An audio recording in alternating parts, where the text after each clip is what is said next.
He's one of 6 people charged in connection with the 2022 capital murder case. But Jonathan Tijerina is going to be the only person out of those 6 who's going to trial. Erica Hernandez explains that case against Tijerina and why his attorneys tell jurors he's not guilty. It happens really quick, but it is absolutely chilling to watch. Prosecutor Austin Stout laid out the state's case against Jonathan Tijerina in opening arguments.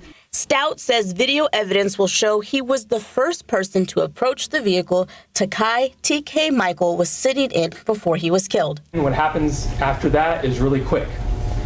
You have 5 other men, many of them armed, well armed, who approach that vehicle and all play a different role.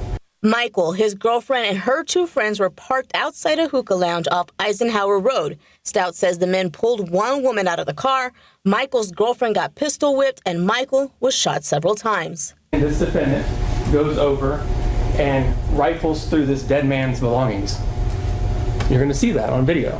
Tijerina's attorneys say he was only talking to one of the girls in the car when his friends approached, but they told jurors that Tijerina never took anything and was not part of the shooting. Also, they saw Jonathan Tijerina with a handgun, okay?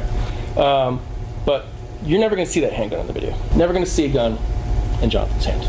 So what happened to the other men involved in this case? Well, Aaron Trevino, he took a plea deal on the lesser charge of murder. He's actually convicted of being the person who shot Michael, and he was sentenced to 50 years in prison. Nathan Sanchez also took a plea deal on the lesser charge of murder and was sentenced to 35 years in prison.